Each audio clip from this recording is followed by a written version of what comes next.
सहनावतु सहनौ भुनक्तु सह वीर्यं करवावहै तेजस्विनावधीतमस्तु मा विद्विषावहै। ओम शांति शांति शांतिः।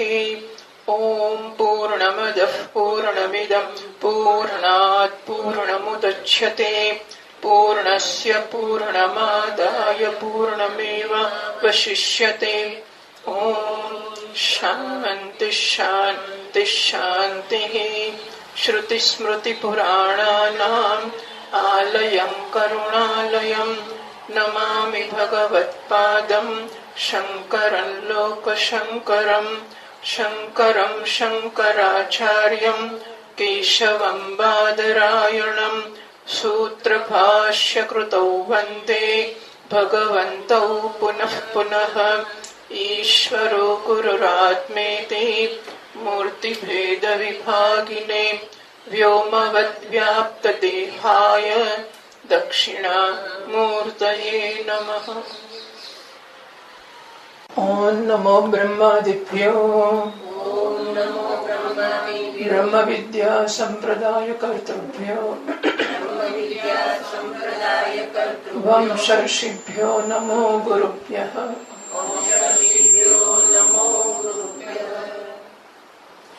1001 पाना पर 437 कथम आत्मेति योऽयं विज्ञानमयः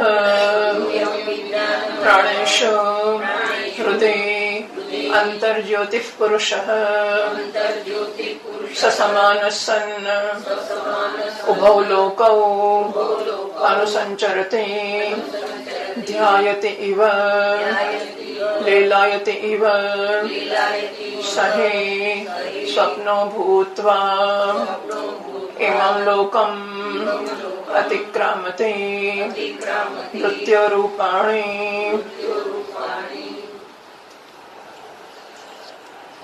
स समानः सन् उभौ लोको अनुसञ्चरति। तो 1013 पाना पर આપણે ચર્ચા શરૂ કરી ગઈકાલે કે પુનઃ સામાન્ય એ સમાન થઈને બંને લોકમાં અનુસંચરણ કરે છે। આ સમાનતા કે સામાન્ય શી વસ્તુ છે? સમાનતા સામાન્ય એટલે સમાનતા, હા, સામાન્ય સુંદરનું સૌંદર્ય, સમાનનું સામાન્ય ભાવવાચક બન્યું। તો સુંદરતા કે સુંદરત્વ કે સૌંદર્ય આ ત્રણેય સુંદરની ભાવવાચક સંજ્ઞાઓ છે। એમ સમાનની સમાનતા કે સામાન્ય બંને ભાવવાચક સંજ્ઞા છે। સામાન્ય એટલે સમાનતા। કેમ પુનઃ સામાન્યમ? એ સામાન્ય કે સમાનતા શી વસ્તુ છે? એટલે કે આત્મા બુદ્ધિના જેવો બની જાય છે। એ બુદ્ધિના જેવો બની જાય છે એટલે શું? એના જવાબમાં ભાષ્યકાર મહારાજ કહે છે અશમૈષવત વિવેકતઃ અનુપલબ્ધિ। આ સમાનતાનો અર્થ એવો છે કે જેમ અશ્વ અને મહિષ, ઘોડો અને પાડો, અશ્વ અને મહિષમાં ભૂલ થતી નથી, અત્યંત સ્પષ્ટ રીતે નાનું બાળક પણ ઓળખી કાઢે કે આ અશ્વ છે ને આ મહિષ છે। એમાં કોઈ પણ પ્રકારની સમાનતા નથી, સાવ જુદા છે, તદ્દન જુદા છે। એવું નથી ઓળખાતો કે આ આત્મા છે ને આ બુદ્ધિ છે। આ સમાનતા છે કે જો વિષમ હોત, અલગ હોત, ભિન્ન હોત તો ઓળખાયા હોત કે આ અશ્વ છે ને આ મહિષ છે। પણ આત્મા આ બીજા બધા કરતા જુદો આ પ્રકારનો ઓળખાતો નથી। આ એમનું સમાનતા છે। એટલે કે એવું નથી કે આત્મા બુદ્ધિ બની જાય છે અથવા આત્મા બુદ્ધિ જેવો બની જાય છે, એવું નથી। પણ બુદ્ધિથી જુદો ઓળખાતો નથી, આટલું જ છે।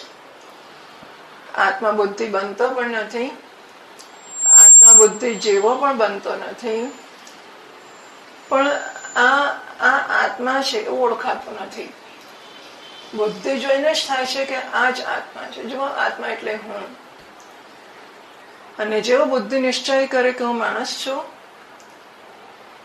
એટલે આત્મા હું માણસ છું નિશ્ચય જાહેર થાય છે। બુદ્ધિ જેવી જાહેરાત કરે કે હું સજ્જન છું એટલે હું આત્મા સજ્જન છે એવી જાહેરાત થાય છે। જો અશ્વ પસાર થાય પછી મહિષ આવતો હોય તો દેખાય ને કે અશ્વ પૂરો થયો, મહિષ શરૂ થયો. એવું નથી થતું. બુદ્ધિ નિશ્ચય જાહેર કરે કે મનુષ્યપણું, એ મનુષ્યપણા પછી જુદી બુદ્ધિ આત્માવીને ઉભો રહેતો હોય કે જો પેલું મનુષ્યપણું, આ હું છું. એવું નથી થતું. મનુષ્યપણું બુદ્ધિએ કહ્યું એટલે આત્માએ કહ્યું હું. એટલે બંને ચોંટી જ ગયા છે, આમ એકદમ પાક્કા ચોંટી, અનસેપરેબલ.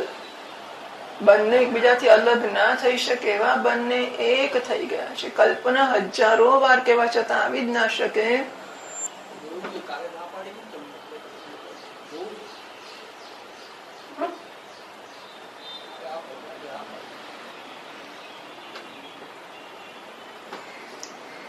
મારી બુદ્ધિનો જે નિશ્ચય હોય, જાહેર થતો હોય, એ જ હું છું. એ પ્રકારનો મારામાં અનંતો વાર કહેવામાં આવે કે બુદ્ધિ બુદ્ધિ છે, આ સાડી સાડી છે, આ હું નથી. પણ જેવો સાડી પહેરું ને હું કહું કે જુઓ હું કેવો લાલ, સરસ લાલ લાલ લાગુ છું. મેં લીલી સાડી પહેરું એટલે હું લીલો લીલો લાગુ છું, અને પીળી સાડી પહેરું એટલે હું પીળો લાગુ છું. બસ એટલે હું જે પહેરું છું એવો લાગુ છું. સાડી શોભતી હોય તો હું શોભાયમાન છું, સાડી ફાટેલી હોય તો હું ફાટેલો છું, સાડી ગંદી હોય તો હું ગંદો છું. સાડીને હું એમાં મને સમજ તો પડે છે કે સાડી સાડી છે ને હું છું. સાડીને શોભા સાડીની છે, એ મારી છે તો નહીં, પણ છતાંય સાડી વડે મને શોભાવવાનું મને ગમે તો છે જ. એટલે જુઓ આ ઘટના આમ પેલું સ્લો સ્પીડમાં જોઈએ ને આપણે તો આપણને બાકી ખબર જ નથી. આપણે તો આમ જ સાડી એટલે મારો વટ પડે બસ. પણ જરા આ આખી ઘટનાને સ્લો સ્પીડમાં, ધીમી સ્પીડમાં આપણે જુદી પાડી દઈએ કે કેવું છે, તો આખી ઘટનાને સ્લો સ્પીડમાં જોઈએ આપણે કે દુકાનમાં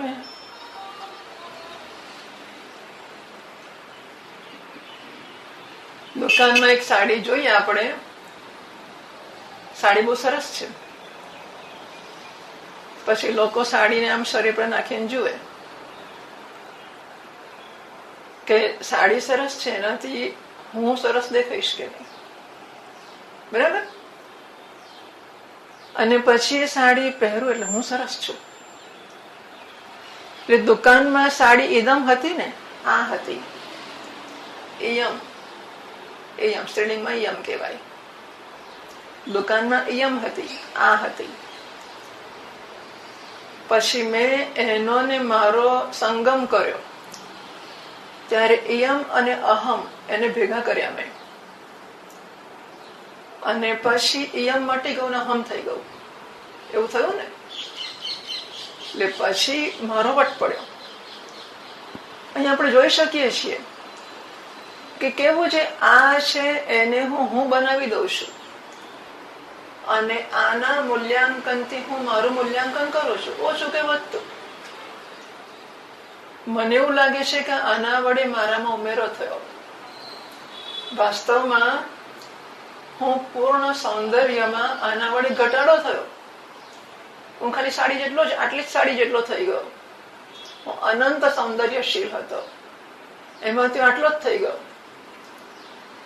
પણ કેવું આ અને હું ભેગા થઈ શકે છે? એટલે એક સંભાવના, એક શક્યતાને સમજીએ, ઓળખીએ કે કેવું આ હોય એ હું થઈ શકે છે. બસ એવું જ. એનો અર્થ કે જ્યાં જ્યાં હું હોય ત્યાં હું જ હોય એવો નિયમ નથી. આમાં આપણને ખબર છે કે પહેલા આ હતું ને પછી હું થયું, પણ બીજી જગ્યાએ ખબર ના પણ હોય. આમાંથી એટલું નક્કી થાય કે જ્યાં જ્યાં હું છે ત્યાં ત્યાં માત્ર શુદ્ધ હું જ છે એવો નિયમ નથી. એમાં આનું મિશ્રણ હોઈ પણ શકે. જેને જેને હું કહું છું તેમાં હુંની સાથે આનું મિશ્રણ હોઈ પણ શકે. એમ જેને હું કહેવામાં આવે છે, હું મનુષ્ય છું, હું સજ્જન છું, હું બુદ્ધિમાન છું, આ જે નિર્ણયો મારા વિશે લેવામાં આવે છે કે જાહેર કરવામાં આવે છે, એ બધા જ નિર્ણયોમાં હું અને આ અહમ અને ઇદમ એનું મિશ્રણ હોય પણ શકે. અને શાસ્ત્રો કહે છે કે છે જ. એટલે શાસ્ત્રો પ્રમાણ તરીકે કહે છે કે છે, પણ આપણે આપણા અન્ય અનુભવોના આધારે તર્કથી પણ નક્કી કરી શકીએ છીએ કે this is possible, this is logical, આ શક્ય છે. શાસ્ત્ર ઘોષણા કરે કે હું બુદ્ધિને હું કહું છું, હતું હશે કોઈ દાડો કોઈ આને હું કહેતો હશે, આ ઝાડ હું છું, આ ખુરશી હું છું, આ લાઈટ હું છું, કહેતો હશે કોઈ દાડો કોઈ? આપણે સ્વીકારવા તૈયાર ના થઈએ. આમાં સમજાય છે કે કેવો હું આને હું કહું છું. હું જમવા બેસું છું, મારી થાળીમાં લાડુ છે, એ ઇદમ છે. અયમ મોદક, અયમ છે, આ છે. હું હાથમાં લઉં છું, મારો બને છે. અને મારો બન્યા પછી હું ખાઉં છું, અહમ બને છે. કેવો ઇદમ કે અયમ છે એ અહમ બની જાય છે. અને પાછો શરીરની બહાર નીકળે પાછો અયમ બની જાય છે. ખરું ને? કેવી ઇદમ અને અહમના મિશ્રણની ઘટના ચાલી રહી છે. આ ઘટનાઓ જે બહારથી થાય છે એ આપણી સમજમાં, આપણી નજરમાં, આપણી દેખરેખમાં થાય છે. એટલે આપણે કંઈક સમજી શકીએ કે હા આવું બને ખરું કે ઇદમ અને અહમનું મિશ્રણ થઈ જાય. એ મિશ્રણ અહમ છે એવું જ લાગે, એવું થઈ શકે. તો એ જ તર્ક અહીં લગાડીએ કે હા એવું જ થઈ રહ્યું છે. અને જેમ સમજ્યા પછી હું સાડીના સૌંદર્યને મારાથી અલગ કરી શકું ને, કે સાડી ફાટી છે, મારે શું છે? ફાટેલી સાડી જવાતું હશે લગ્નમાં? સાડી ફાટેલી છે, મારે શું? હું તો પ્રેમથી જઈ શકું છું. હું લગ્નમાં જઉં છું તો હું મારા પ્રેમને પહોંચાડવા જઉં છું, સદભાવના પહોંચાડવા જઉં છું. સાડીથી શું છે? સાડીના દ્વારા મારું મૂલ્યાંકન કરતા, એટલે કે સાડીને હું કહેતા પણ હું શીખી શકું છું. સાડીને નોન આઈ કહેતા પણ હું શીખી શકું છું. કોઈ એક તબક્કે કંઈક પરિપક્વતા પ્રાપ્ત થાય ત્યારે હું આવું નક્કી કરી શકું કે સાડીથી મને નહીં બોલવાના શું છે. અત્યાર સુધી હું સાડીથી નક્કી કરું, સાડીનો વટ પડે એટલે મારો પડે, ને સાડી કેવી દેખાય છે એટલે હું કેવો દેખાઉં છું. હવે હું ભૂલી જઈશ સાડી જે દેખાય છે. સાડીથી મારું મૂલ્યાંકન નહીં થાય. જો બધી શરૂઆતો છે, સમાનસ અનુભવ લોકોનું સંચર જે સાંભળી લઈશું એટલે કશું થઈ જવાનું નથી, કશું જ નહીં થઈ જાય. અહમ અને ઇદમ જે ભેગા આ સાડીના સ્તરથી શરૂ કરીને ચશ્માની ફ્રેમ મોંઘી લોકો 1000 રૂપિયાની 1000 રૂપિયાની ફ્રેમ લે. કેમ? હું છું. જે બીજું કઈ કરતા હશે આપણને ખબર. બ્યુટી પાર્લર તો ખરું જ ખરું, પણ આપણે લોકો એટલા બધા સુધી નથી જતા. તો જેટલામાં છીએ એટલામાં પણ ઘડિયાળ કેવું પહેરું છું, સાડી કેવી પહેરું છું, ચશ્માની ફ્રેમ કેવી રાખું છું, ચશ્માના શેપ કેવા રાખું છું, વાળની સ્ટાઇલ, વાળ કેવા રાખું છું, કાળા વાળ રંગવા, સફેદ ને કાળા કરવા, જે કઈ હોય તે. આ બધી વસ્તુમાં સ્પષ્ટ રીતે ઓળખીએ કે અયમ અને અહમ એનું મિશ્રણ થાય છે. તો અયમના કે ઇદમના આધારે મને મૂલવવાનું છોડીશ. જો આપણે રંગીન કપડાં છોડીને સફેદ પહેરવાનું શરૂ કરીએ ત્યારે પણ આપણે રંગીત કપડાં કે વેરાયટી જાત જાતના કપડાં પહેરીને આપણને શોભાયમાન ગણતા હતા. ત્યારે આપણો શોભાનો ખ્યાલ એ હતો કે હું સરસ લાલ પીળા પહેરવા માટે મારો વટ પડે છે. જ્યારે હું એ છોડીને સફેદ કે ખાદીના કે જે લોકો પહેરતા હોય છે એ શરૂ કરું ત્યારે હું કેમ કરું છું ખબર છે? ખબર છે હું કેમ કરું છું?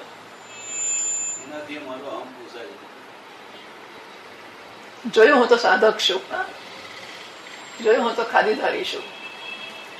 આપણને એમ કે આપણે ત્યાગ કરીએ છીએ, કોઈ ત્યાગ બાદ કશું હોતું જ નથી. બધી જ જગ્યાએ અહંકારને જ પોષીએ છીએ, પણ સમજાતું નથી. અનફોર્ચ્યુનેટલી ધ્યાનમાં નથી આવતું, અને હજારો વાર કહેવાને સાંભળવા છતાં ધ્યાનમાં નથી આવતું કે આપણે આ બધી વસ્તુઓ દ્વારા અહંકારને પોષવો એટલે શું થયું? અહમને ઇદમ સાથે જોડીને એને ટેકો આપવો. Support this thing.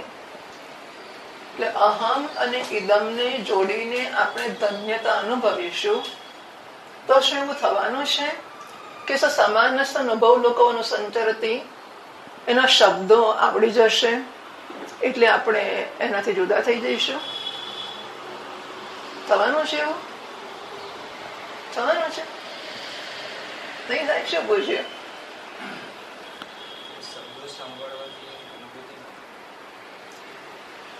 શબ્દો સાંભળવાથી અનુભૂતિ ના થાય. શબ્દો સાંભળીને શું કરીએ તો થાય કે શું ના કરીએ તો ના થાય, એવું પણ કહ્યું. એ શું કહ્યું?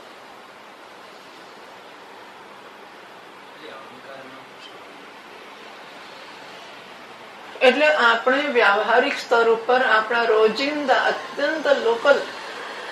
અત્યંત રોજિંદા આપણા જીવનની પળપળની વસ્તુઓ, એના ઉપર જો નહીં કરતા જઈએ કે અહમ અને ઇદમને જુદા ઓળખીએ અને ઇદમના આધારે અહમને મૂલવતા અટકીએ, એવું જો નહીં શરૂ કરીએ તો મંત્રો ભણી જઈશું એટલે ઇદમ અને અહમમાં કશું નહીં થઈ જાય. સમાન સન્ન ઉભવ લોકો અનુસંચરતી. આ સામાન્ય શું છે? અશ્વમહિષવત વિવેકતા અનુપલબ્ધિ. આ અશ્વ છે ને આ મહિષ છે, એવી રીતે આ ઇદમ છે ને આ અહમ છે. જે પોષાય છે તે ઇદમ છે અને જે પ્રકાશિત કરનાર છે તે અહમ છે. ને સરસ કપડા પહેરે વટ પડી ગયો ને, કોનો વટ પડ્યો? ઇદમનો. બરાબર? સરસ કપડાથી કોનો વટ પડ્યો? ઇદમ એટલે અહંકાર. બસ. તો આપણે સારો આદર થયો, આપણને કોઈ ફળમાં હાર પહેરાવ્યો, કોઈ આમ જે જાત જાતની વસ્તુઓ, જે કઈ થવાથી પોષાય છે એ બધી વસ્તુઓ ઇદમ છે અને અહમ સાથે એનો નાવા નીચોવાનો સંબંધ જ નથી, કશો જ સંબંધ નથી. અને છતાં પણ એનાથી હું પોષાવું છું. આ અહમ અને ઇદમની વિવેકતઃ અનુપલબ્ધિ. વિવેક એટલે પૃથક્કરણ. તો પૃથક્કરણ પૂર્વક બંને ઓળખાતા નથી. અનુપલબ્ધિનો ચોથી પાદનોદમાં કહ્યું અનનુભવ આવિદ્યમ તાદાત્મ્યમ. અનુભવ કેવો અશ્વ ને મહિષ નો થાય છે કે આ અશ્વ છે ને મહિષ છે, એવો આઈદમ છે ને આ અહમ છે, એવો અનુભવ થતો નથી. અવિદ્યાને કારણે તાદાત્મ્ય થઈ જાય છે, એવો એનો અર્થ છે. વિવેકતઃ અનુપલબ્ધિ વ્યક્તિ કરતું બુદ્ધિ જ્યોતિષો સ્વરૂપમ આહ. તો બુદ્ધિ અને જ્યોતિ સ્વરૂપ આત્મા એ બંનેનું સ્વરૂપ પહેલા સમજાવે છે. શા માટે? બંનેનો અલગ અલગ અનુભવ થતો નથી એ વ્યક્ત કરવા માટે. તો ભાષ્યકારે કહ્યું અવભાસ્ય બુદ્ધિ અવભાસ્યકમ તદ આત્મજ્યોતિ. બુદ્ધિ અવભાસ્ય પ્રકાશિત છે, આત્મજ્યોતિ પ્રકાશક છે. દૃષ્ટાંત આપ્યું આલોકવત, પ્રકાશની જેમ. તથાપિ કથમ વિવેકતઃ અનુપલબ્ધિ. ભલે બુદ્ધિ પ્રકાશિત છે અને આત્મા પ્રકાશક છે, તો પણ બંનેની અલગ અલગ અનુભૂતિ કેમ થતી નથી? અવભાસ્ય અવભાસયો વિવેકતઃ અનુપલબ્ધિ પ્રસિદ્ધ કે જાણીતું જ છે કે પ્રકાશક છે એ પ્રકાશ્ય સાથે એક થઈ જાય છે અને એક જ દેખાય છે. રંગ વગરનો પ્રકાશ લાલ રંગને મળે તો લાલ દેખાય છે. વિશુદ્ધત્વાત આલોકો અવભાસ્યનો સદૃશ ભવતિ. કારણ કે પ્રકાશ બહુ શુદ્ધ હોય છે અને માટે એ પ્રકાશ્ય પદાર્થના જેવો દેખાય છે. દૃષ્ટાંત આપીને કહે છે યથા રક્તમ અવભાસે રક્ત સદૃશો રક્તાકારો ભવતિ. લાલ રંગને પ્રકાશિત કરે ત્યારે લાલના જેવો જ એ પ્રકાશ લાલ દેખાય છે. યથા હરિતમ નીલમ લોહિતમ ચ અભાસયન આલોક તત્સમાનો ભવતી, અથવા લીલું કે ભૂરું કે લાલ એને પ્રકાશિત કરતા પ્રકાશ એના જેવો જ લાલ પીળો લીલો દેખાવા માંડે છે. આ દૃષ્ટાંતમાં કહ્યું એ દાષ્ટાંતમાં ભાષ્યકાર સમજાવે છે 1014 પાના પર ભાષ્યની ત્રીજી લીટીમાં. તથા બુદ્ધિમ અવભાસયન બુદ્ધિ દ્વારેણ કૃષ્ણમ ક્ષેત્રમ અવભાસયતિ ઇત્યુક્તમ મરકતમણિ નિદર્શનેન. એવી રીતે બુદ્ધિને પ્રકાશિત કરતો બુદ્ધિ દ્વારા કૃષ્ણમ ક્ષેત્રમ બુદ્ધિ દ્વાર બને છે. અને બુદ્ધિમાં એકવાર પ્રકાશિત કર્યું પછી બુદ્ધિ દ્વારા બાકડ બધે પણ પ્રકાશિત કરતો જાય છે. આમ કરતા આખા ક્ષેત્રને આત્મા પ્રકાશિત કરે છે. મરકત મણિના દૃષ્ટાંતથી કહેવામાં આવ્યું કે દૂધમાં નાખેલો મણિ દૂધને પ્રકાશિત કરે છે, એમ આ આત્મા બુદ્ધિ દ્વારા આખા ક્ષેત્રને એટલે કે મન વગેરેને પ્રકાશિત કરે છે.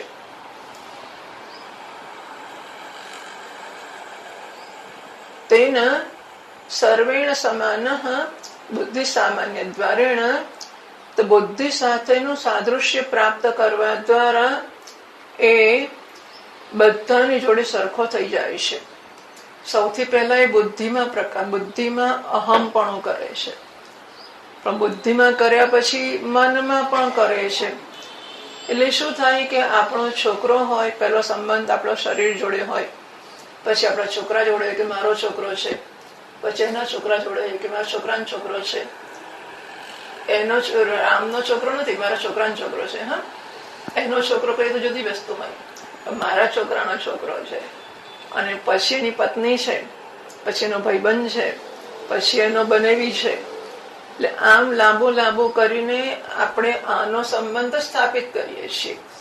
એટલે પહેલા એક જણને મારો કહીએ, પછી એનો સગો છે એ મારો થઈ જાય, પછી એનો સગો પાછો મારો થઈ જાય, પછી એનો સગો મારો થઈ જાય. એમ આ બુદ્ધિનો સંબંધ મન જોડે છે. આત્મા પહેલા બુદ્ધિમાં પ્રકાશિત થઈને કહે છે કે આ હું છું, પણ બુદ્ધિ કહે છે કે મને મારી જોડે છે. ને ઘણી વાર પેલું જમવામાં નહોતું આ પંખો એક પર કરી આપો ને મહેશભાઈ, પેલું જમવાનું નહોતું હોય ને, પહેલાના જમાનામાં સહકુટુંબ, અત્યારે તો એક વ્યક્તિ 2 વ્યક્તિ એવું હોય. પહેલામાં સુકટમ એવું કહેતા હતા, પણ સહકુટુંબ એટલે પછી બધા પરિવારના પતિ હોય, પત્ની હોય, છોકરા હોય, પછી કે છોકરાને કે મહેમાન હોય, માસીનો છોકરો હોય એટલે એ હોય, પછી કાકાનો છોકરો હોય એ હોય, ક્યાં બધા ભેગા થઈને જાય. એટલે એકના દ્વારા બીજું, બીજાના દ્વારા ત્રીજું, ત્રીજાના દ્વારા ચોથું, બધું સગું થઈ જાય. એમ માત્ર ને માત્ર આત્મા પહેલું કે ખાલી બુદ્ધિમાં જ અહમ બુદ્ધિ કરો ને પછી ચાલશે. ખાલી બુદ્ધિ જ, બુદ્ધિ ક્યાં તો ખાલી મન જ છે લઈ લો ને, મન કે ખાલી ઇન્દ્રિય જોડે લઈ લો ને, ઇન્દ્રિયો કે શરીર લઈ લો. શરીર કે વિષય વગર શરીરને શું કરવાનું, વિષય આખું જગત આવી ગયું. આમ આત્મા બધે પ્રકાશિત થતો જાય છે સામાન્ય દ્વારેણ બુદ્ધિના સાદૃશ્ય દ્વારા. આત્માના સર્વેણ સમાનત્વે વાક્ય શેષમ અનુકૂલયતિ, આત્મા બધા જોડે સદૃશ થઈ જાય છે એવું કે એમણે કહ્યું છે. એ માત્ર અહીં નહીં પાછળ પણ કહેવાના છે. એટલે સંવાદ બતાવતા ભાષ્યકારે કહ્યું સર્વમય એવ ઇતિ ચર્તા એવ વક્ષ્યતિ અતઃ એવ સર્વસમત્વાદેવ, કારણ કે બધા જોડે સમાન થઈ જાય છે માટે જ આગળ જઈને 4, 4, 5માં સર્વમય એવું કહેવાના છે. હવે આટલાનું ક્રોડપત્ર 1013 પાના પર છે. કિમ પુનઃ ઇત્યાદિ, તો 1013 પાના પર ભાષ્યની છેલ્લી લીટીમાં પહેલો શબ્દ કિમ પુનઃ, ત્યાં ક્રોડપત્રનો ફુદડી છે. અને સર્વમય 1014 પાનામાં છેલ્લું વાક્ય વાંચ્યું તે છે, બરાબર ભાષ્યનું. સર્વમય ઇતિ ચ અતઃ એવ વક્ષ્યતિ મળ્યું, બરાબર. તો કિમ પુનઃ થી શરૂ કરીને ઇત્યાદિ સર્વમય ઇતિ ચ અતઃ એવ વક્ષ્યતિ, આ છેલ્લું ભાષ્યનું વાક્ય. ઇત્યંત ભાષ્ય વાર્તિકાચાર્યા, આટલા ભાષ્ય વિશે વાર્તિકકાર મહારાજ કહે છે. તથા જેમ કે હવે ક્રોડપત્રમાં નીચેથી પાંચમી લીટી ચોથી લીટીમાં નીચેથી ચોથી લીટીમાં શરૂઆતના 389 થી 398 લખ્યું છે. મળ્યું? 389 થી 398 ઇતિ. ત્યાંથી ટીકા શરૂ થાય છે. કાર્યકારણાભ્યામ ઐક્યમ આત્મના સમાનતા ઇતિ અયુક્તમ. 1013 પાના પર નીચેથી ચોથી લીટી એમાં 389 થી 398 ઇતિ. મળ્યું? મંજુબેન મળ્યું? 1013 પાનું નીચેથી ચોથી લીટી 389 થી 398 ઇતિ. ત્યાં ટીકા શરૂ થાય છે. કાર્યકારણાભ્યામ ઐક્યમ આત્મના સમાનતા ઇતિ અયુક્તમ.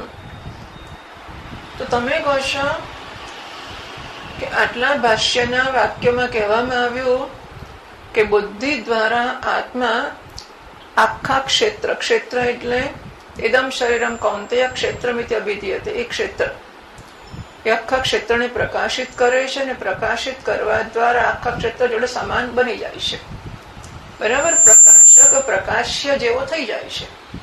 અહીં આત્મા પ્રકાશક છે એટલે આખા ક્ષેત્રની જોડે સામાન્ય કે સાદૃશ્ય પ્રાપ્ત કરે છે. એવું તમે જે કહ્યું તો અયુક્ત, તમે કે બરોબર ઠીક લાગતું નથી. કેમ?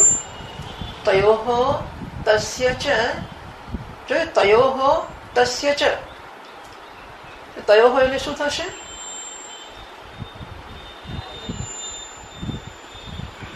તયોહો તસ્ય ચ, તયોહો કાર્યકારણયોહો તસ્ય આત્મનઃ.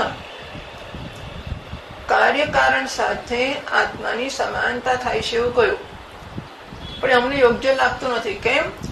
કારણ કે તયોહો કાર્યકારણયોહો તસ્ય આત્મનઃ, કાર્યકારણ એટલે કે ક્ષેત્ર અને આત્મા એ બંનેમાં જાડ્ય અજાડ્યાભ્યામ, તો કાર્યકારણ જડ છે, આત્મા અજડ છે. વિરોધાત, આ બંનેમાં વિરોધ છે. તો વિરુદ્ધ વસ્તુ ભેગી કેવી રીતે થાય? સમાન. વિરુદ્ધ છે અસમહિષની જેવી, અને ભેગી થઈ જાય છે બજાણે એક જ થઈ જાય છે. એવું કેવી રીતે બને? બે પરસ્પર વિરુદ્ધ વસ્તુઓ, જડ અને અજડ, જડ અને ચેતન, બુદ્ધિ વગેરે આખું ક્ષેત્ર છે જડ છે, આત્મા ચેતન છે, બંને સમાન કેવી રીતે બની શકે?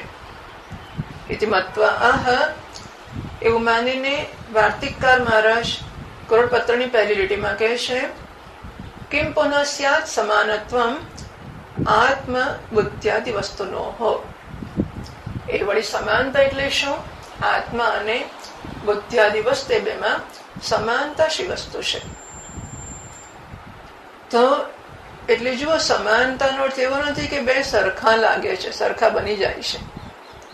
એટલે સરખા સદૃશ્ય, સદૃશ્ય બનવું કે સાદૃશ્ય કે સમાનતા એટલે શું? સમાન બનવું એવું નહીં, પણ અસમાન તરીકે ન ઓળખાવું. હું સાડી જેવો બની જાઉં છું તો કે હું સાડી એક થઈ જઈશ. એવું સાડી, હું જયારે એમ કહું કે સાડી સરસ છે એટલે મારો વટ પડે છે, જાણે કે હું સાડી થઈ જાઉં, તો હું ને સાડી એક થઈ શકે કોઈ દાડો?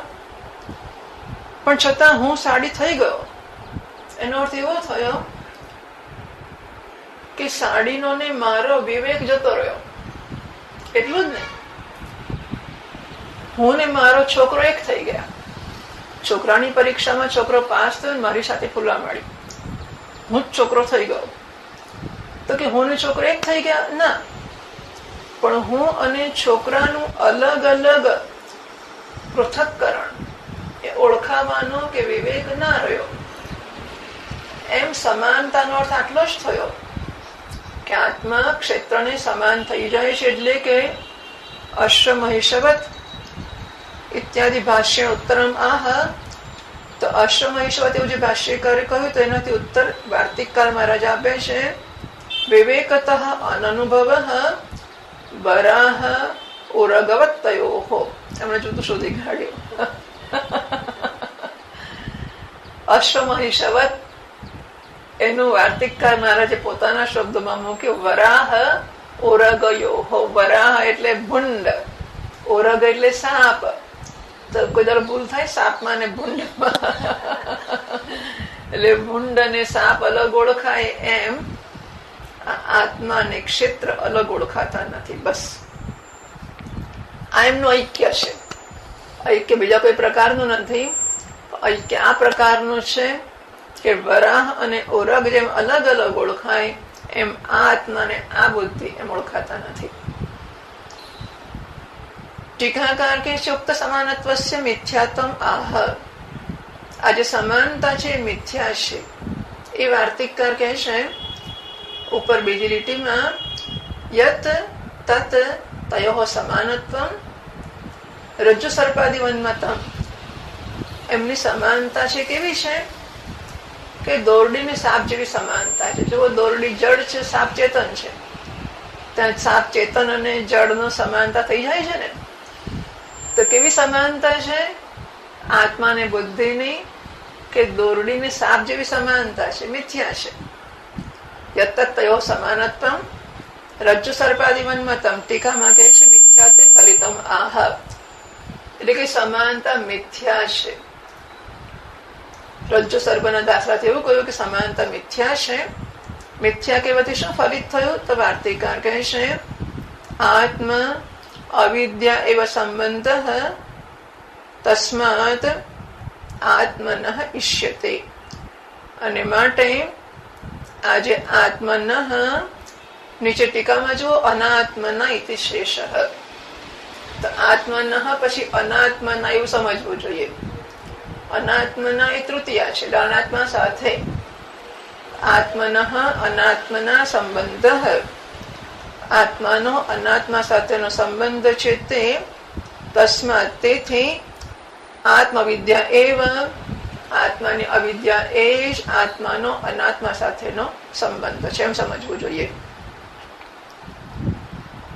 ટીકાકાર કહે છે કલ્પિતા તયોઃ સંગતિ ઇતિ એતદ દૃષ્ટાંતેન સાધયતિ.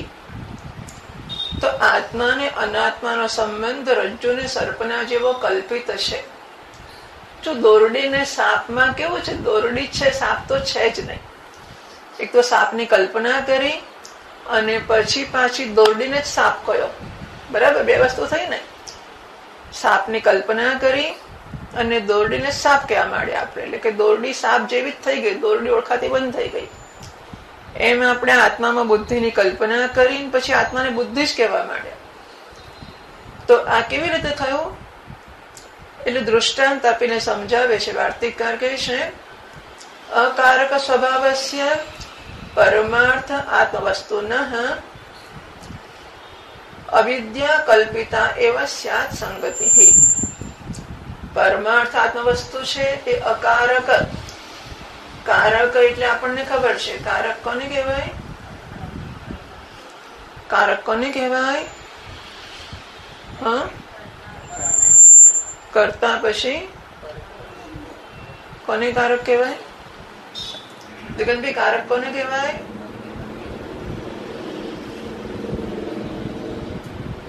કારક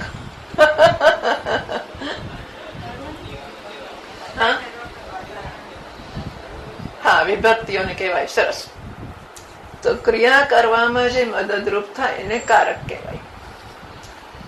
એટલે યચ્છતિ આપે છે, આપવાની ક્રિયાનો કરનાર કોણ છે? રામ છે. તો રામ કારક છે. શું આપે છે? ફળ આપે છે. ફળ કારક છે. રામ કર્તા કારક છે, ફળ કર્મ કારક છે. હસ્તે યચ્છતિ હાથ કરણ કારક છે. બ્રાહ્મણા યચ્છતિ બ્રાહ્મણ સંપ્રદાન કારક છે. ગૃહાત કે પ્રાસાદાત યચ્છતિ મહેલ અપાદાન કારક છે. અને કુત્ર ક્યાં કરે છે? અયોધ્યાયામ અયોધ્યા અધિકરણ કારક છે. ક્રિયા કરવાને માટે કર્તાની જરૂર પડે. ક્રિયાને પૂછો કોણ? તો કર્તા કારક મળે. ક્રિયાને પૂછો શું? કર્મ કારક મળે. ક્રિયાને પૂછો શેના વડે? તો ભદ્રેશ્વી શું મળે? આપણે શું શું કહ્યું પહેલેથી? ક્રિયાને પહેલો કયો પ્રશ્ન પૂછવાનો? જાગવાનું. ક્રિયાને પહેલો પ્રશ્ન પૂછીએ છીએ, કોણ આપે છે? કોણ આપે છે? રામ આપે છે. તો રામ કર્તાકારક બને છે. ક્રિયાને બીજું પૂછીએ, શું આપે છે? તો ફળ એ કર્મકારક બને છે. શેના વડે આપે છે? હાથ વડે. હાથ કારણકારક બને છે. કોને આપે છે? કોને માટે આપે છે? બ્રાહ્મણાય, બ્રાહ્મણ માટે આપે છે. બ્રાહ્મણ સંપ્રદાનકારક બને છે. ક્યાંથી આપે છે? ઘરમાંથી. ઘર અપાદાનકારક પંચમી બને છે. અને આખો પ્રક્રિયા ક્યાં થાય છે? અયોધ્યામાં. અયોધ્યા અધિકરણકારક બને છે. આમ કરતા, કર્મ, કરણ, સંપ્રદાન, અપાદાન અને અધિકરણ, આ 6 વિભક્તિઓ કારક વિભક્તિઓ છે. છમાનું એકે ના હોય તો ક્રિયા થાય કે ના થાય? છમાનું કશું હોય તો ક્રિયા થાય કે ના થાય? છમાનું એકે ના હોય તો ક્રિયા થાય કે ના થાય?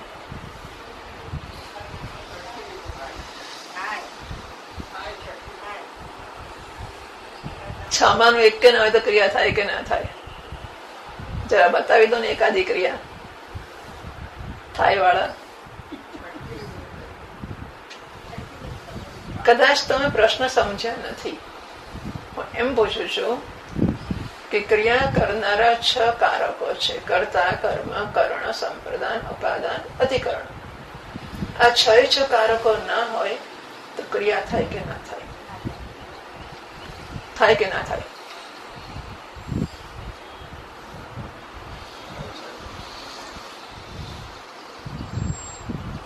ભદ્રેશભાઈ, ક્રિયા થાય કે ના થાય?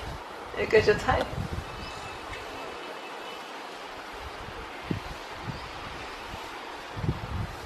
થાય કે ના થાય?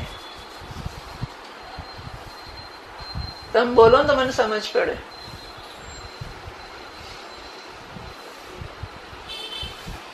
થાય ને? હા, કઈ ક્રિયા થાય? કેવી રીતે થાય?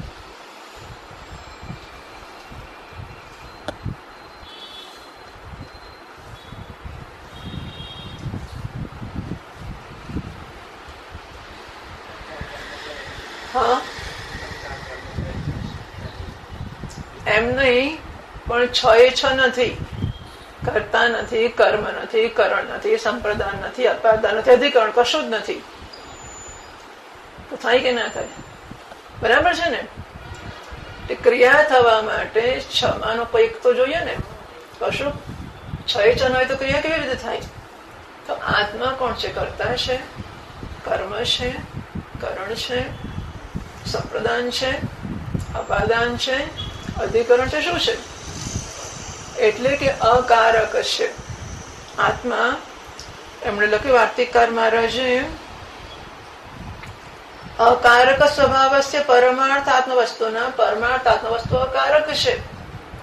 પરમાર્થ આત્મવસ્તુ, હું જેને આત્મા કહું છું જે હશે તે, પણ પરમાર્થ આત્મવસ્તુ છે, અકારક છે. કર્તા, કર્મ, એકે 6 એકે કારક નથી આત્મા. બરાબર છે? અવિદ્યા કલ્પિતા એવા એની સંગતિ કેવી રીતે થાય? હું કારક હોઉં, કરતા હોઉં તો હું આ ઘડા કે આ ગુલાબ રૂપી કર્મ જોડે જોડાઉં. હું ગુલાબને પકડું છું તો હું કરતા બનીને ગુલાબને પકડું ને, કઈ ક્રિયા કરું, કશું સંગતિ કોઈ કારક નહીં થાય. પણ હું કારક જ ના હોઉં તો સંગતિ મારી કશા જોડે થાય કેવી રીતે? બરાબર? દોરડીની સંગતિ સાપ જોડે થાય કેવી રીતે? દોરડી કારક નથી, કારણ કે દોરડી જડ છે. દોરડીની સંગતિ કેવી રીતે થાય? એમ હું અકારક આત્માની સંગતિ કેવી રીતે થાય? પણ છતાં થઈ તો કેવી રીતે થઈ? અવિદ્યા કલ્પિતા એવી સંગતિ સ્યાત. અવિદ્યાને કારણે કલ્પિત એવી સંગતિ જ આત્માની થઈ શકે. ટીકાકાર કહેશે છેલ્લી લીટીમાં, કરોડપત્રમાં 1013 પાના પર છેલ્લી લીટીમાં, તસ્યાહ તથાત્વેપી. બોલો, તસ્યાહ તથાત્વેપી એટલે શું? હા, તસ્યાહ. તસ્યાહ સ્ત્રીલિંગ શબ્દ છે.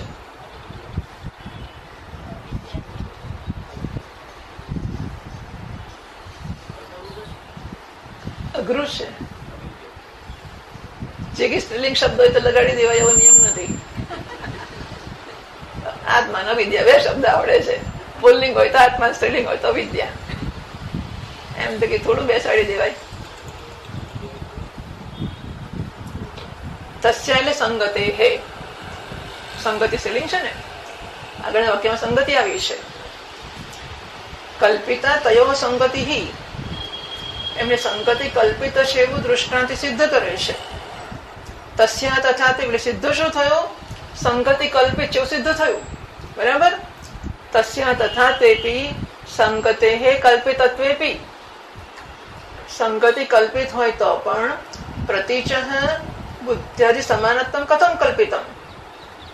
તો કે છે કે સંગતિ કલ્પિત હોય તો પણ પ્રત્યેગાત્મા બુદ્ધિને સમાન થઈ જાય છે, એ કેવી રીતે કલ્પિત છે? તત્રાહ, એના જવાબમાં વાર્તિકકાર મહારાજ કહે છે, અચ્છા આગળ પેલું રહી ગયું જરાક. અવિદ્યા કલ્પિતા એવા સ્યાત સંગતિ ખે અસિતાદિવત. બોલો, ખે અસિતાદિવત એટલે ખે એટલે આકાશમાં, સિત એટલે સફેદ, અસિત એટલે સફેદ નહીં એટલે મલિન. તો આકાશમાં મલિનતાનો સંબંધ થાય છે જેવી રીતે, એવી રીતે આત્માનો સંબંધ પરમાર્થ વસ્તુનો બુદ્ધિ વગેરે જોડે થાય છે. પછીના વાર્તિકમાં કહ્યું કે સંગતિ કલ્પિત હોય તો પણ પ્રત્યેક આત્મા બુદ્ધિની સમાન થાય છે. કેવી રીતે કલ્પિત છે? તો વાર્તિકકાર કહેશે, કોટસ્થ આત્મચિદાભે અસ્ય પ્રત્યેક ધ્વાંતે હિ. તો પ્રત્યેક ધ્વાંતે હિ, પ્રત્યેક એટલે પ્રત્યેગાત્મા, ધ્વાંત એટલે અંધકાર કે અજ્ઞાન.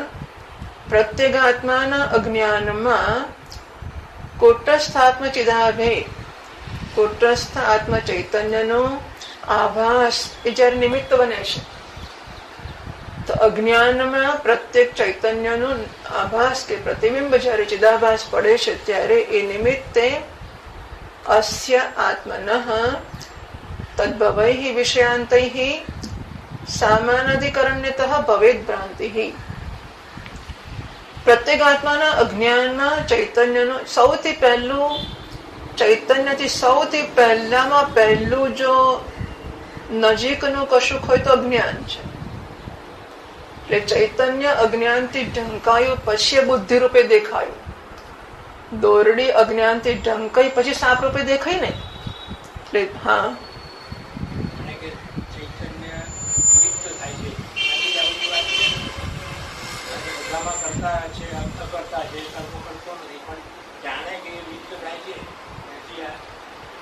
શરૂ થયું.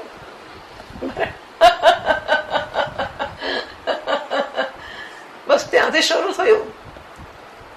મૂર્ખ પોતે પોતાને જેવો છે તેવો કેટલો હીનતા, so inferior, so low he feels about himself.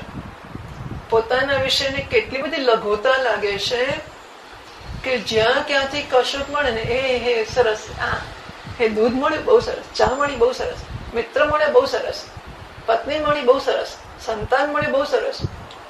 એટલે હું તો કશું, હું એટલો બધો નિમ્ન, એટલો હીન, એટલો નીચ, એટલો હલકો છું કે તણખલો જો મને મળી જાય ને તો હું ધન્ય ધન્ય થઈ જાઉં.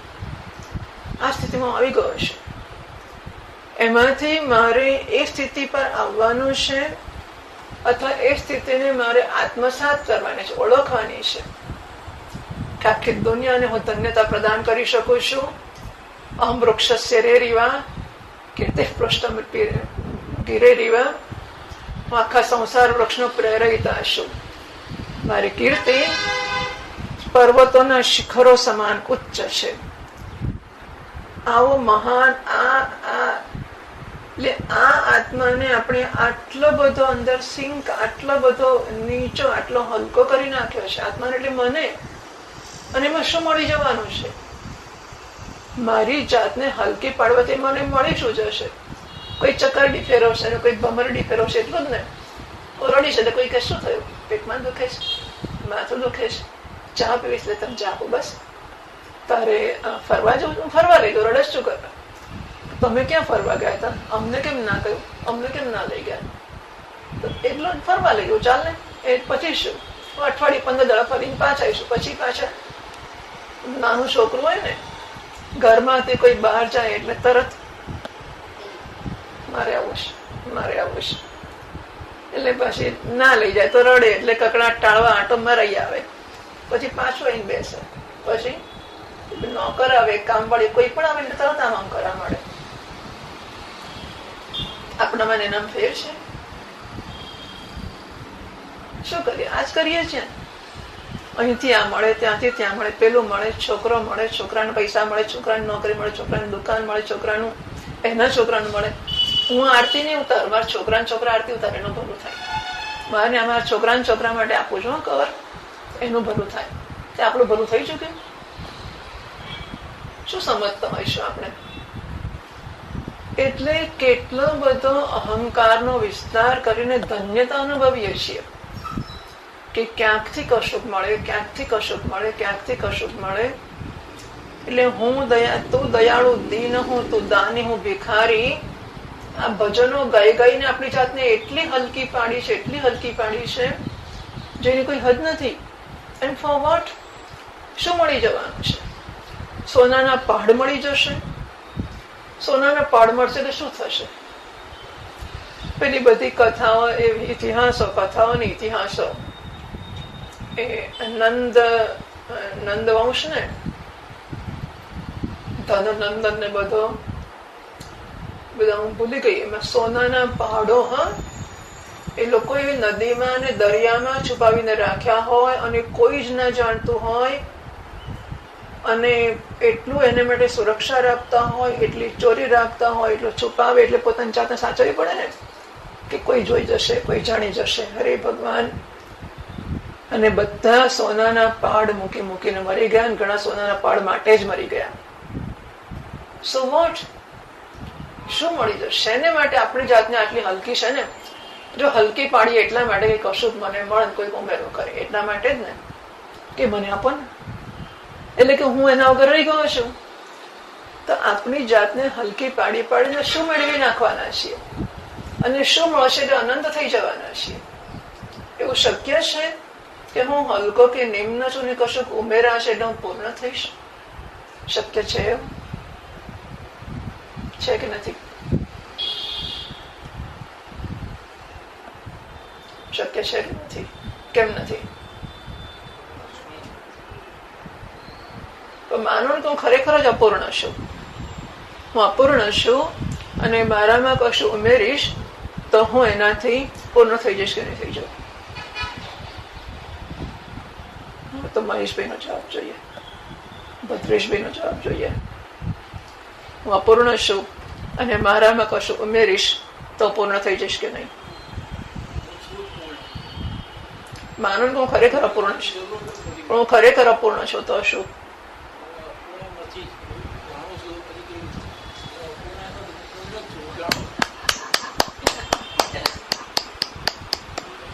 હું અપૂર્ણ છું, મારામાં ઉમેરીને પૂર્ણ થઈશ કે નહીં?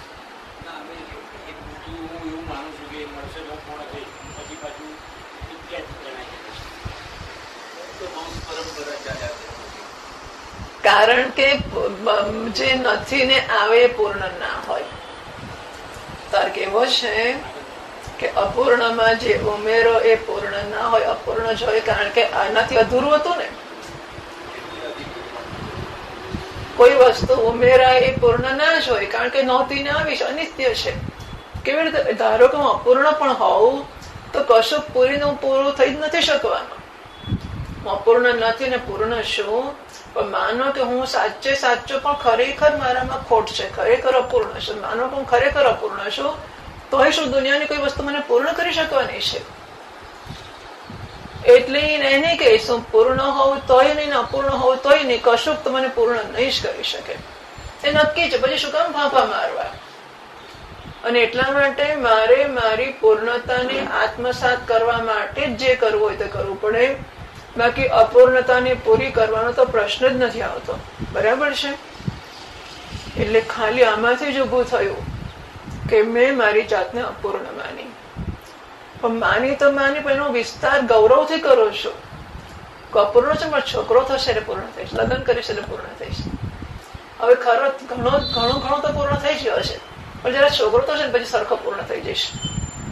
છોકરો તો પણ છોકરાનો છોકરો થશે ને પછી હું સરસ પૂર્ણ થઈ જઈશ. પછી છોકરાનો લગ્ન થશે ને પછી હું બરોબર પૂર્ણ થઈશ. એને ચોનઈ આપી દઉં પેલા, પછી એને લગ્ન કરી દઉં, પછી પૂર્ણ થઈ જઈશ. ખરી વાત છે. દાદાઓને એવું થાય કે મારા છોકરાનો છોકરો ને એનું લોકો પોતે આરતી ના ઉતારે આરતી ઉતારે છોકરાને એના છોકરાને લઈ આવે કે ઉતારે ન ભલું થાય.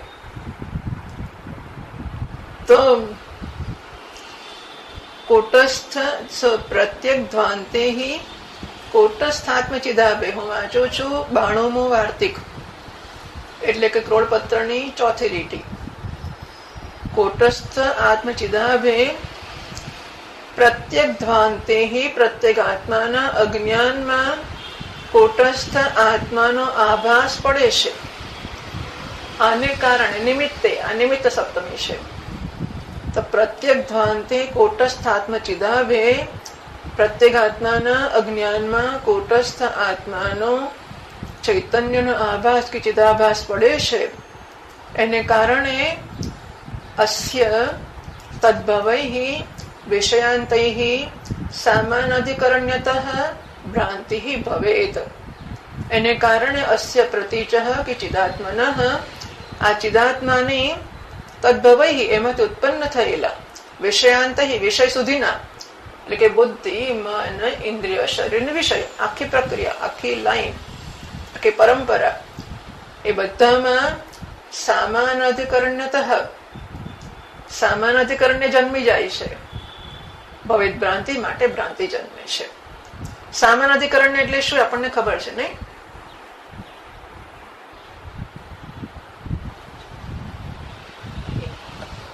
સામાન અધિકરણ્ય એટલે શું?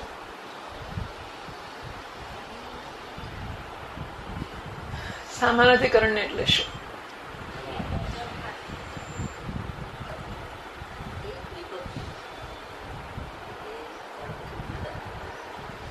સામાન અધિકરણ્ય એટલે શું?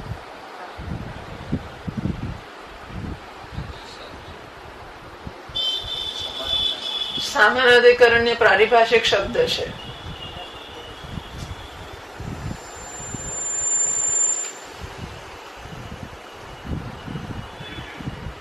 સમાન વિભક્તિ કા નામ, બે વસ્તુ, બે શબ્દોનો અર્થ ભિન્ન ભિન્ન હોય અને બંનેને એક વિભક્તિઓ મૂકવામાં આવ્યા હોય અને બંને એક જ પદાર્થ પર દોરી જતા હોય, ત્યારે એ બંને વચ્ચે સામાન અધિકરણ્ય કહેવામાં આવે છે. બરાબર? દશરથ પુત્ર સીતાપતિ રામ. દશરથ પુત્ર શબ્દનો અર્થ ભિન્ન છે. દશરથનો છોકરો લક્ષ્મણ પણ હોય, ભરત પણ હોય. સીતાપતિનો અર્થ જુદો છે, સીતાનો પતિ. દશરથ પુત્રની સીતાપતિ શબ્દનો અર્થ સરખો નથી. દશરથ પુત્રનો અર્થ જુદો લક્ષ્મણ હોઈ શકે છે, સીતાપતિનો અર્થ રામ હોઈ શકે છે. દશરથ પુત્ર સીતાપતિ ગચ્છતિ. આવું જયારે કહીએ છીએ ત્યારે સમાન વિભક્તિ કા નામ, વિભક્તિ સરખી છે, ભિન્ન, બંનેના અર્થો ભિન્ન છે. એમની જયારે એક અર્થમાં તાત્પર્ય હોય, એક જ વ્યક્તિમાં, દશરથ પુત્ર પણ રામ માટે જ કહ્યું છે, સીતાપતિ પણ રામ માટે જ કહ્યું છે, ત્યારે દશરથ પુત્ર અને સીતાપતિને સામાન અધિકરણ્ય થયું છે. ભિન્ન પ્રવૃત્તિ નિમિત્તાનામ સમાન વિભક્તિ કા નામ, વિભક્તિ સરખી છે. તમે તમારા દાખલાઓ બનાવીને ઓળખો આ વસ્તુઓને, કારણ કે સંસ્કૃત શબ્દો કે વ્યાખ્યાઓ પણ યાદ નથી રહેતા, નથી આપણને અર્થ પણ યાદ રહેતો. એટલે આપણે આપણા દાખલાઓ બનાવીને મનોયત્ન કરીએ. તમે ઈચ્છો તો એવું હું કરું કે ભાઈ તમે સામાન્ય અધિકરણ એક નમૂનો આપો, તમે એક નમૂનો આપો, તમે એક નમૂનો આપો, એમ કરીને આપણે ઘરકામ કરાવવું પડે તો સામાન્ય અધિકરણ ઓળખાય. કરાવો એવું? કરાવો?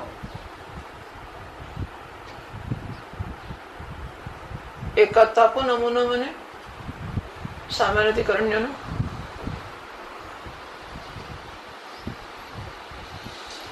જુઓ, દુનિયામાં તમારી કલ્પના જ નહીં હોય,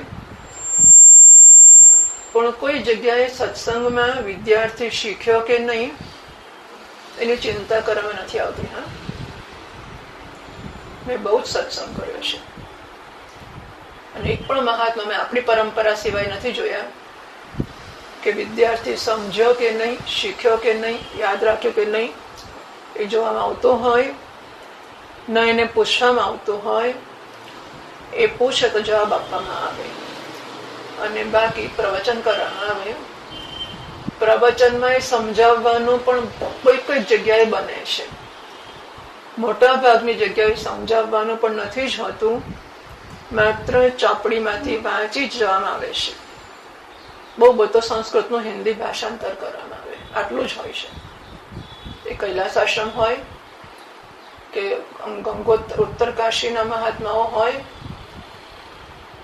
કે શંકરાચાર્ય મહારાજને ત્યાં હોય, શંકરાચાર્ય મહારાજ સમજાવે છે, વિદ્યાર્થી પૂછે તો જવાબ આપે છે. પણ એ સમજ્યો કે નહીં, ના સમજો તેને ફરીથી સમજાવવું, 25 વાર પૂછવું, આ વસ્તુ દુનિયામાં કોઈ જગ્યાએ નથી. આ આપણી પરંપરાને લાભ છે કે આપણે પૂછવામાં આવે છે કે આપણે શીખ્યા. એટલે આ વસ્તુઓનો લાભ લેવાની સૂઝ આપણને પડે તો ઈચ્છનીય છે, આપણે લાભ મેળવી શકીશું. ત્યાં પોતાની ગરજે જવાનું હોય છે અને કુવામાંથી દોરીને ઘડો નાખીને પાણી ખેંચવાનું હોય છે. ગયા પછી પણ ત્યાં જઈને ઉભા રહો એટલે પણ કશું મળી જાય એવું નથી હોતું. ત્યાં જઈને ઉભા રહ્યા પછી પણ કુવામાં દોરડીને ઘડો નાખો અને ઘડો તમારો ભરો અને ખેંચો તો નીકળે છે. ઘડો ભર્યા પછી ખેંચાતો નથી તો કઈ નહીં, ફેંકી દો ઘડો, કશું નહીં. અને ઘડો કાણો છે તો તમારો નસીબ, બીજો ઘડો લઈ આવો. Nobody cares. કોઈને કદાચ એ લોકોની ભાન હશે કે ગરજ નહીં થાય તો આપવાનો અર્થ જ નથી, એવું પણ હોઈ શકે. કારણ કે બધા મહાપુરુષો છે ને ભાનવાળા છે, એટલે મૂર્ખતા તો કરી જ ના શકે. પણ એ સમજતા હશે કે ગરજ થશે ને આવશે તો જ લાભ લઈ શકશે. વગર ગરજે આવેલાની પાછળ પડી જઈશું તો લાભ લઈ શકશે નહીં, એવું પણ હોઈ શકે એમની સમજમાં.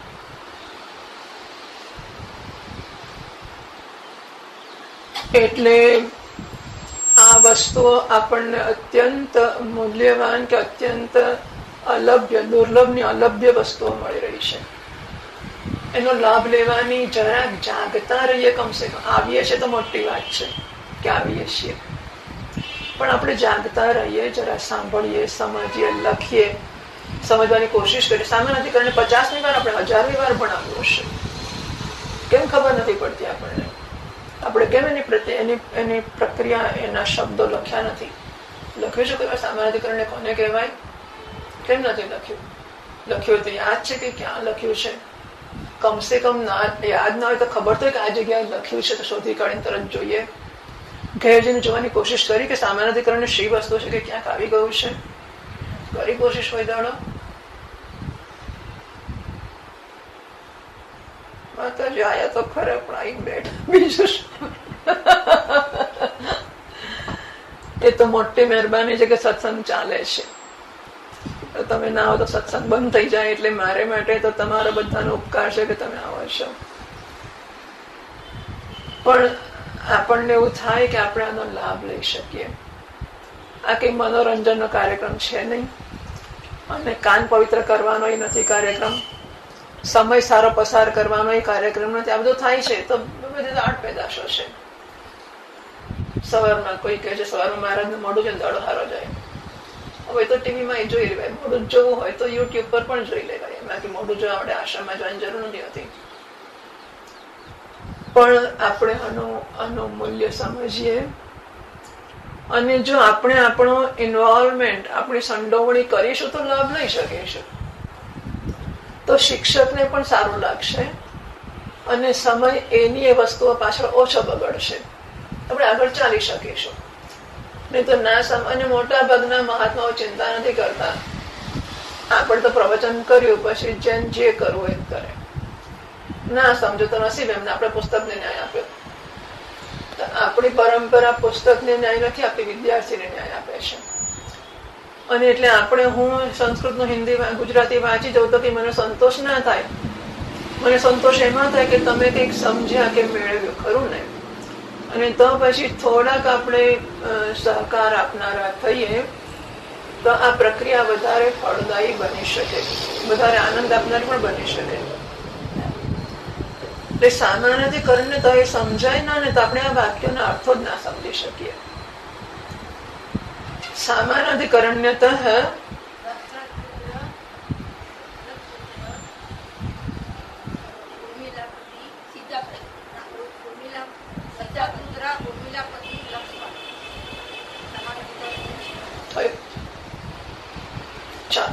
બીજો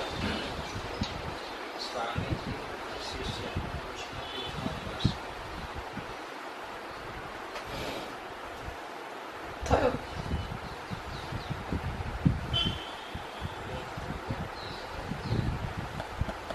સમજાય તો યાદ આવવાનો પ્રશ્ન જ નથી.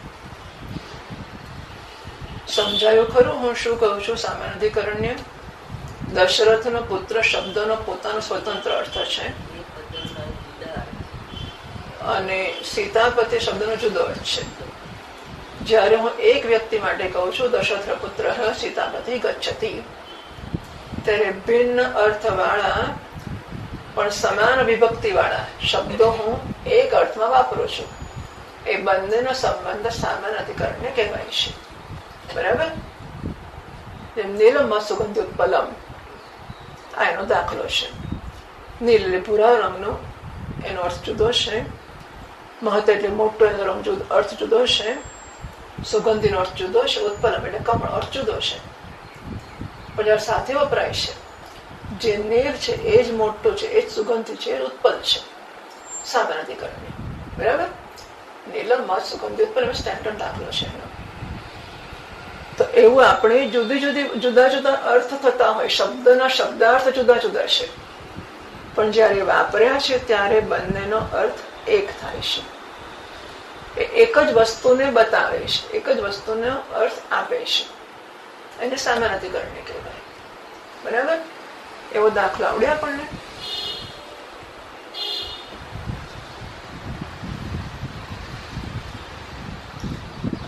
જો સમજાય તો ના આવડવાની વાત જ નથી. હા, દાખલા તરીકે આરતી મેં ના ઉતારી, બરાબર, ત્યાં આગળ ભટકી ગયો, એની પાછળ મારું લક્ષ્ય મારા છોકરાને અહીંયા સુધી પ્રેરવાનું હતું, આ તરફ દોરવાનું હતું. એ બંનેમાં સમાનીકરણ આવે કે ના? ના, આ વસ્તુ હું સ્વીકારું છું. મારા ધ્યાનમાં છે કે દાદાઓ કે માતા પિતાઓ ઈચ્છે છે કે મારા છોકરા પણ એક સત્સંગ જોડે જોડાતા થાય. એ તો સારી વાત છે. એટલે એ ભાવનાની દ્રષ્ટિએ સારું છે. સામાન્યકરણનો કોઈ સંબંધ નથી. પણ તમે જે વાત કરી એટલે હું જરા આગળ એમાં કહી દઉં છું કે આ ભાવના બહુ સારી છે, પરંતુ એ મારી આસક્તિનો એક્સટેન્શન નથી. ખરું? એટલે અત્યંત આત્મીયતા, અત્યંત આસક્તિ કે મારો છોકરો ને એનો છોકરો, હવે દુનિયા ચાલે છે ને ચાલ્યા જ કરવાની છે, અને તમે ગમે કરશો માટે સત્સંગ કરશો એવો નિયમ નથી. ભલભલા વિદ્વાનના છોકરા ભણ રહ્યા છે, ભલભલા મહાત્માના છોકરાઓ દુષ્ટ થયા છે, જાત જાતની વસ્તુઓ. આપણે કશું સિદ્ધ કે અસિદ્ધ કરવા નથી માંગતા, પણ મેં જયારે કહ્યું ત્યારે આસક્તિને ધ્યાનમાં રાખીને કહ્યું કે આપણને એમ થાય છે કે આ તો હું ખરો જ, પાછો પેલો છોકરો હું ખરો, એનો છોકરો હું ખરો, ને એનું કલ્યાણ, અને પણ આપણું ક્યાં કલ્યાણ સિદ્ધ થઈ ગયું છે. એટલે આપણી આ ભાવના રહેતી હોય છે આપણા પરિવારોમાં કે બાને સત્સંગમાં આવે, સરસ વસ્તુ છે, ઓકે, એટલે એની મને ચિંતા નથી. અને લોકો કહે છે કે અમે ક્યાં આવતા હતા, હવે અમે બી ગરડા થઈને જ આવ્યા છે, એ ગરડા થઈને આવશે, સો ફાઇન. એ બધી વસ્તુની આપણને અત્યારે ચિંતા નથી. પણ સામાન્યકરણ્ય આને કહેવાય છે કે બે વસ્તુ ભિન્ન છે. જેમાં સાડી ઇદમ હતી અને મેં પહેરી એટલે મારો વટ પડી ગયો, અહમ થઈ ગઈ. તો સાડી ને હું વચ્ચે સામાન અધિકરણ્ય થઈ ગયો. એ સામાન અધિકરણ્ય સાડી શબ્દનો અર્થ જુદો છે, હું શબ્દનો અર્થ જુદો છે, પણ મારો વટ પડ્યો એટલે કે સાડી ને હું વચ્ચે સામાન અધિકરણ્ય થઈ ગયું. માટે મને ભ્રાંતિ જન્મે કે મારો વટ પડે છે. સાડી ઇદમ રહી હોત તો મારો વટ ના પડ્યો હોત. અહમ થઈ ગયેલો મારો વટ. અને અહીંયા સામાન્યકરણ્ય આ કેવું છે?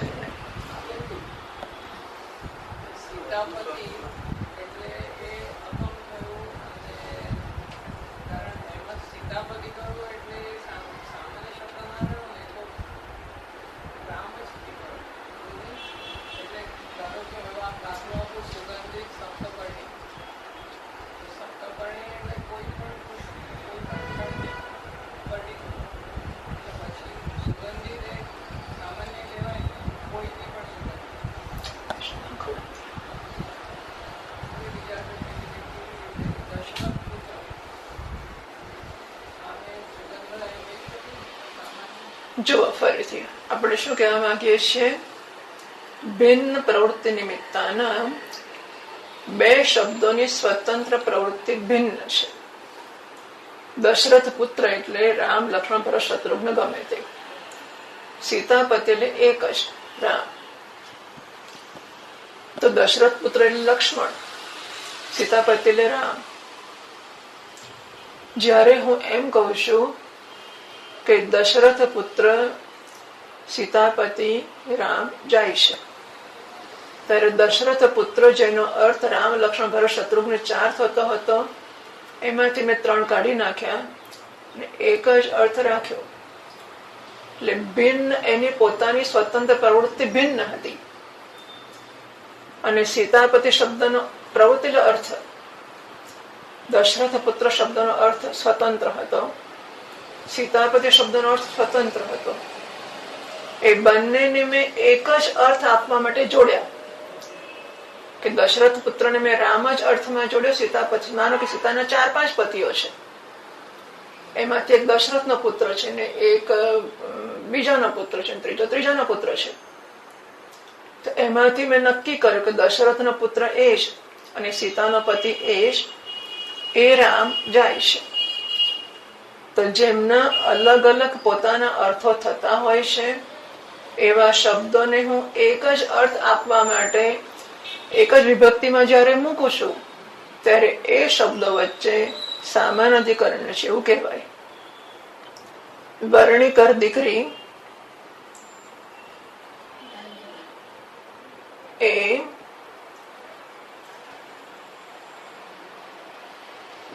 જ્યેષ્ઠ પુત્રી.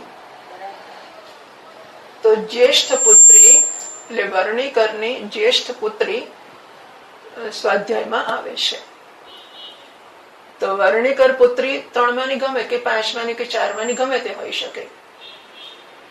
જ્યેષ્ઠ પુત્રીનો અર્થ જુદો છે, મોટી દીકરી. અત્યારે બંનેને મેં ભેગા કરીને એક અર્થ આપ્યો, એક જ વ્યક્તિમાં લાગુ પડે.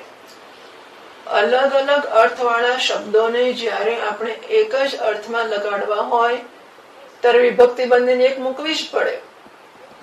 રામઃ ગચ્છતિ, રામઃનું પ્રથમ એક વચન કહું, સીતાપતિને પ્રથમ એક વચન કહું તો જ ભેગું થશે, તો જ બંને કરતા થશે.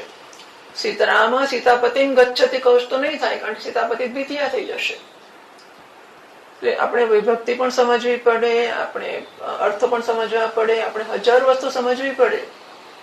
આ બધું સમજવા માટે મોટે ભાગે પ્રવચનનું ભાષાંતર કરી જઈએ અને વેદાંત સમજાવવાની કોશિશ કરવામાં, એટલે આ બધી ટેકનિકલ વસ્તુઓ છોડી દેવામાં આવે. છેવટે છોડી દે શિક્ષક, કારણ કે શું કરે, માથું ફોડ્યા પછી કશું ના થાય કે છોડ, આગળ ચલાતું જ નથી, એટલે એ ચાલવા માંડે આગળ. એવું પણ એટલું અઘરું છે કે ના સમજાય, મને નથી સમજ પડતી. કદાચ અઘરું હશે કે જે હોય તે. દ્રૌપદીના પતિ અને કૃષ્ણના સખા, દ્રૌપદીના પતિ અર્જુન અને કૃષ્ણના સખા અર્જુન, બરાબર છે. એટલે દ્રૌપદીના પતિ 5 છે, 5 માંથી ગમે તે હોત, એને આપણે રિસ્ટ્રિક્ટ કર્યો. અને કૃષ્ણના સખા સુધી લઈ ગયા. એ પણ અર્જુન એ અર્જુન છે. પાંચાલ પુત્રી, એ પાંચાળની બીજી પુત્રીઓ છે કે આપણને ખબર નથી, પણ નથી. દ્રૌપદી ને દ્રૌપદી બે જ છે. ધૃષ્ટદ્યુમ્ન અને દ્રૌપદી એક છે. પણ વોટ એવર, માનો કે 2-4 હોય તો એમાંથી એક.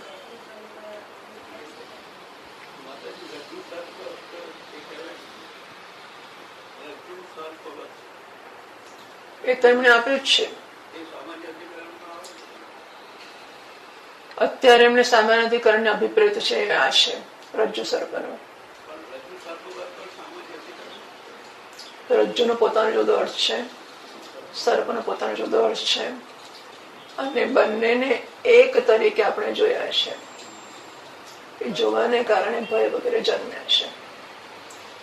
અહીં જયારે કે છે, જો ફરીથી હું 92 વાર્તિક વાંચું છું, 4th લીટીમાં, કોટસ્થાત્મચિદાવે પ્રત્યેક ધ્વાંતે હિ, તો પ્રત્યેક ધ્વાંતે એટલે પ્રત્યેગાત્માનું અજ્ઞાન. એમાં કોટસ્થાત્મચિદાવે કોટસ્થ ચૈતન્યનો આભાસ પડે છે ત્યારે અનિમિત્ત છે. તો પ્રત્યેગાત્માના અજ્ઞાનમાં કોટસ્થ ચૈતન્યનો ચિદાભાસ જ્યારે પડે છે ત્યારે, બરાબર, નિમિત્ત સપ્તમી થઈ. આ નિમિત્તે અસ્ય એટલે પ્રતિચ પ્રત્યેગાત્મનઃ કે ચિદાત્મનઃ તદ્ભવૈઃ, એ પેલો જે ચિદાભાસ પડ્યો ને અજ્ઞાનમાં, એમાંથી ઉત્પન્ન થતા વિષયાંતૈઃ, બુદ્ધિથી માંડીને વિષય સુધીના બધામાં સામાનાધિકરણ્યતઃ, એ બધામાં હું પણ થયું માટે ભ્રાંતિ જન્મી. જો સામાનાધિકરણ્ય ના હોત તો ભ્રાંતિ ના જન્મી હોત. પણ સામાનાધિકરણ્યતઃ ભવેદ ભ્રાંતિ, સામાનાધિકરણ્ય થાય છે એટલે વિષયમાં, ઇન્દ્રિયમાં, શરીરમાં, મનમાં, બુદ્ધિમાં વિભક્તિ એક જ રહેશે. એવું નથી લાગતું કે હું જોનારો છું કે પ્રકાશક છું અને આ પ્રકાશ્ય છે. બધું હું જ લાગવા માંડે છે. એટલા માટે પછી એ હું છે એ ભ્રાંતિ થઈ જાય છે. માનો કે આપણે સીતાપતિ દશરથ પુત્ર રામ લક્ષ્મણ ગચ્છતિ એવું કહ્યું. માનો કે સીતાપતિ દશરથ પુત્ર લક્ષ્મણ ગચ્છતિ એવું કહ્યું, તો આપણને એવી ભ્રાંતિ જન્મે કે નહીં કે સીતાપતિ લક્ષ્મણ એક જ છે? સમજાય છે? સીતાપતિ દશરથ પુત્ર લક્ષ્મણ ગચ્છતિ. જો આપણે આવું કહીએ એટલે કે લક્ષ્મણ અને સીતાપતિ વચ્ચે વિભક્તિ એક કરી દઈએ તો બંને એક હશે, એ ભ્રાંતિ જન્મે કે ના જન્મે? જન્મે કે ના જન્મે? અક્કલ, તમે દૃષ્ટાંત સમજતા જ નથી કોઈ દાડો. શું બોલે એમ નહીં. આપણે જે સમજીએ છીએ એને આપણે દૃષ્ટાંત તરીકે જોઈએ છીએ કે આ દૃષ્ટાંતમાં આપણે જયારે સમાન વિભક્તિ વાપરીએ, સીતાપતિ દશરથ પુત્ર રામ લક્ષ્મણ ગચ્છતિ, તો સીતાપતિ લક્ષ્મણ છે એ ભ્રાંતિ જન્મે કે ના જન્મે? કેમ આટલી વાર લાગે છે?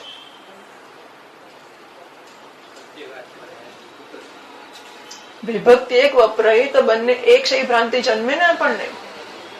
એવી રીતે આત્મા, શરીર, ઇન્દ્રિય, મન, બુદ્ધિ બધાની વિભક્તિ એક થઈ જાય તો બધા એક છે એ ભ્રાંતિ જન્મે કે ના જન્મે? સામાન્ય કરીને થયું માટે જન્મે. બરાબર છે? સીતાપતિ લક્ષ્મણનું સામાનાધિકરણ થયું માટે બંને એક છે એ ભ્રાંતિ જન્મી. એમ આત્મ ચૈતન્ય અને શરીર, મન, બુદ્ધિ બધા એક છે એવું સામાનાધિકરણ જન્મ્યું માટે ભ્રાંતિ છે કે બધી એક વસ્તુ છે. બરાબર છે? ભવેદ ભ્રાંતિ, આવું થાય ત્યારે ભ્રાંતિ જન્મે છે. ટીકાકાર સમજાવે છે પાછળના પાને 1014 પહેલી લીટીમાં ક્રોડપત્રમાં, સ્વ અજ્ઞાને સાભાસે નિમિત્તે પ્રતિચ તત્કાર્યૈઃ મનુષ્યમ ઇત્યાદિ સામાનાધિકરણ્યાત તાદાત્મ્ય ભ્રાંતિ. સ્વ અજ્ઞાને એટલે પ્રત્યેક ધ્વાંતે કયો હતો? પ્રત્યેક ધ્વાંતેનો અર્થ કર્યો સ્વ અજ્ઞાને, પોતાના અજ્ઞાનમાં પછી કુટસ્થાત્મ ચિદાભયનો અર્થ કર્યો સાભાસે નિમિત્તે. તો સ્વરૂપના અજ્ઞાનમાં જ્યારે ચિદાભાસ પડતો હોય એ નિમિત્ત હોય ત્યારે પ્રતિચહ એટલે અસ્ય શબ્દ છે ઉપર આ મૂળમાં અસ્ય એટલે પ્રતિચહ પ્રત્યેકાત્મનઃ તત્કાર્યૈ તદ્ભવૈ શબ્દ છે આગળ.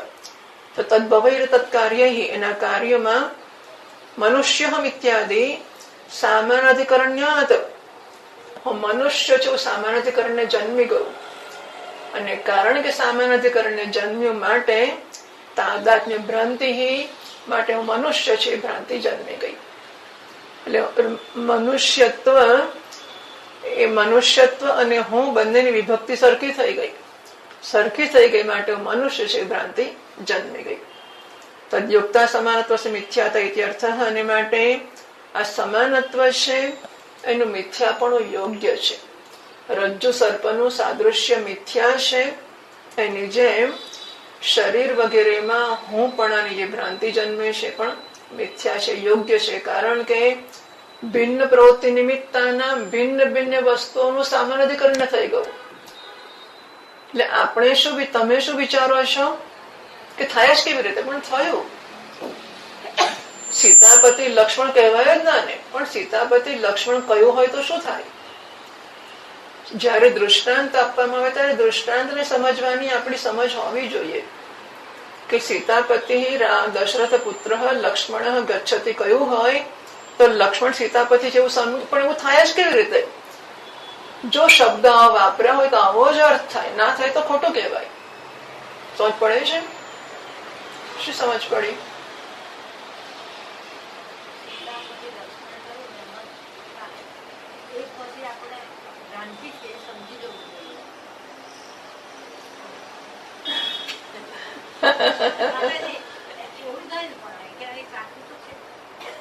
બોલો બોલો. સાચું તો છે જ નહીં, પણ આ સમાન અધિકરણમાં આવ્યું છે એટલે આપણે માની લેવાનું. એવું જ થાય. સાચો ખોટો નો નિર્ણય કેવી રીતે કરાય? જો આપણને ખબર છે કે સીતાપતિ રામ છે, હું તમને એમ કહું કે દેવદત્તનો પુત્ર લક્ષ્મણ ઉર્મિલાનો પતિ એ સીતાનો પતિ, દેવદત્તનો પુત્ર લક્ષ્મણ ઉર્મિલાનો પતિ જાય છે, તે સાચું છે કે ખોટું તમે કહી શકો? બરાબર છે? દેવદત્તનો પુત્ર ઉર્મિલાનો પતિ લક્ષ્મણ જાય છે, એ સાચું છે કે ખોટું તમે કહી શકો? તમને કથા ખબર છે કે રામ સીતાનો પતિ છે એટલે, બાકી નક્કી કરવાની ફૂટપટ્ટી આટલી જ છે ને કે સમાન વિભક્તિ વપરાય માટે એક છે. લક્ષ્મણ સીતા ઉર્મિલાનો પતિ અને દેવદત્તનો પુત્ર, તો જે દેવદત્તનો પુત્ર છે એ જ ઉર્મિલાનો પતિ છે, એ જ લક્ષ્મણ છે. વર્ષ નીકળે કે ના નીકળે? આપણું જે જ્ઞાન છે એને વચ્ચે નહીં લાવવા. આપણે તો બહુ વિદ્વાન છીએ, પણ એ વિદ્વત્તા બાજુ દૃષ્ટાંત વખતે દૃષ્ટાંત જ જોવાનું, વિદ્વત્તાની વચ્ચે નહીં લાવવાની. આપણને ક્યાં ખબર છે કે લક્ષ્મણ કોનો પતિ છે, સીતા કોણ છે?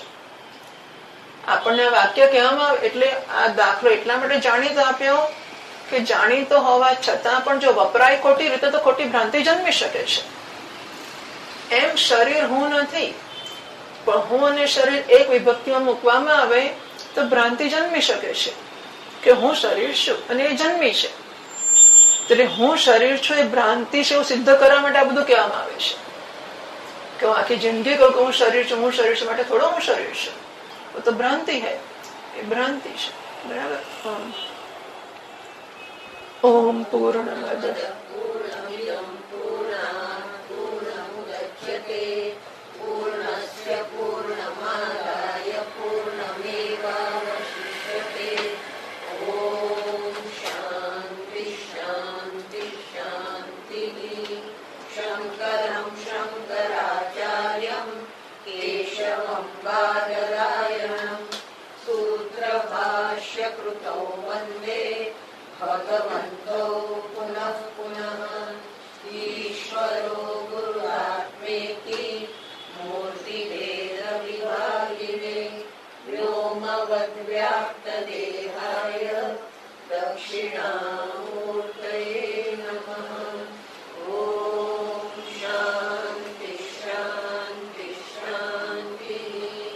હરિ